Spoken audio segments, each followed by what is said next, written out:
So what's a finite state machine? We start with, it's a set of states, of all things, a finite number of them. One of them is special. It's the start state. There is a set of transitions that tell us how we move from one state to the next. And note that you can move from one state to itself or to a different state. And then how do we tell which transitions to take? There's an input alphabet. You can think of it as symbols like A's and B's. You can think about it as events in the world. It's a discrete set of things. And we label the transitions. So you can see we've labeled A's with these with A's and B's. And now the question is, what does one of these machines do?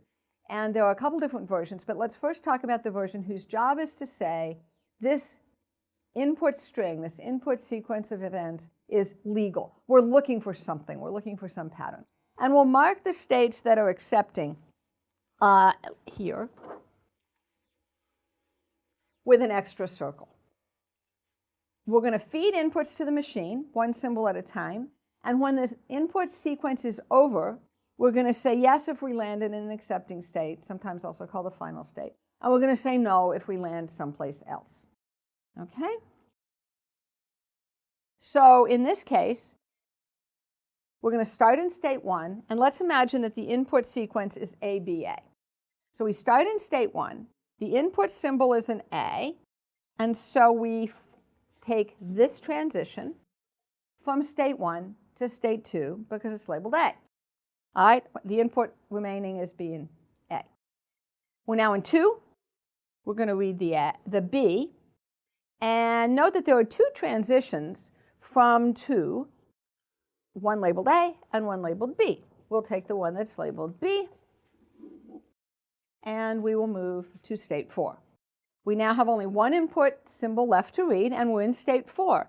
It's an A, and we're told that we should loop back to 4, so we cross that off. We loop back to 4, and now we're out of input. We're out of input. We're in state 4. State 4 is accepting, and so we say yes. All right, now you might think, why did we care? Why did we care about some sequence of A's and B's? Now let me give you a somewhat more realistic example. Consider this case. We have children's soccer teams, and children enroll, and the rule is that a legal team has to contain at least one boy and one girl. So we start here in state 1, and we have no children. If a girl shows up, then we're going to go here to state 2. If a boy shows up, we're going to go here to state 3. And then if we keep getting girls, we stay in 2. That's the case where we only have girls. We're not legal yet. If we keep getting boys, we stay in 3. And then if we're in 2 and we see a boy, we go to 4. Same thing if we're in 3 and we see a girl, we go to 4. And now we're in a state where we have at least one boy and at least one girl, and that's our accepting state. At this point, add some more kids or don't, you have a legal team. Okay, so let's just kind of, here's our machine, bigger. Let's watch this one in action. If the input is simply girl, then we go here. We started here, we go here, we're in this state, and we don't have a legal team. Okay, now suppose that the input were girl, girl, girl, girl. Well, then we go here, and we loop for the second one, and again, and again. Note that we're in the same state with 4 girls as we were with 1 girl. We don't care how many girls. From the point of view of this problem, we don't care. 1 girl, a zillion girls, you've got the required girl. Suppose, on the other hand, the input were girl, girl, boy. Well, now we're going to go girl, girl, boy. And now, if that's it, we have a legal team. State what we numbered 4 before corresponds to the case of at least 1 boy and at least 1 girl. And we can do another one. 4 boys takes us boy, boy, boy, boy, girl. Note that we don't care whether the boy signed up first or the girl signed up first. State 4 remembers only one thing. There's at least 1 boy and at least 1 girl. And that's the fundamental property of these finite state machines. They throw away most of the history except whatever you need in order to make a decision, which in this case is at least one of each. Now, there are real physical finite state machines all over the place. I like to think of this as a wishful thinking vending machine because, as you'll see, it reaches its accepting state here 2 circles, on 25 cents. You can't buy much of anything for 25 cents. But let's look at what's going on. The start state here is 0. You've put no money in. If you put in a nickel, you go to 5. If you put in a dime, you go to the one labeled 10. The labels don't matter, except they help us understand what's going on. If you have a quarter, you go directly down here to 25. But if you had a dime and then another, and then a nickel, and then another dime, you also get to state 25. State 25 doesn't care. 1 quarter, 2 dimes, and then a nickel, a dime, another dime. The order in which you put in your money doesn't matter. In this case, the only thing that matters is the total amount of money. And by the way, we have this special symbol here. I've labeled it $sign. That means push the button and get a Coke. And at that, you can only do that from state 25. You'll note that there aren't any such transitions anywhere else. And that takes you back to state 0. And by the way, one of the cool things about this formalism is that it's a great documentation tool. If you asked me, well, what if I put in 3 dimes? And then that would get me here, and then I push the give me a Coke button, do I get to go back to state 5, so I have 5 cents left and I can get another one? And the answer, if you look at this machine, is you go directly back here. If somebody wished to design a more friendly machine, they could certainly do so. But the formalism lets us see exactly what's going to happen.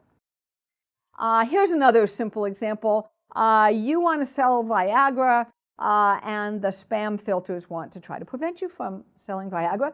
And so all the spam filters have a property that if they see you write that, then they throw the message away. So the spam generators have figured out that you don't actually have to write Viagra. You could, for example, recognize that somebody is going to, if they see the 2 slashes, it's going to look a lot like a V. So they can change the string to make it possibly get through the filter, but the filter guys are smarter, and they build a finite state machine. So you can go from the start state to the second state with a V, but you can also do the same thing with a slash and a slash that goes the other way, and you get here, and it doesn't matter. Now, from here, you've got the V equivalent, and you can now do all the different I's. You can also, they've noticed that if you stick asterisks in the middle of strings, people tend to ignore them, and they'll still think that you wrote Viagra. So the other thing that somebody could have, a spammer could have done, is inserted an asterisk and then an I-type character, and now you're there. And note that that part is independent of whether you did this or this for the V part.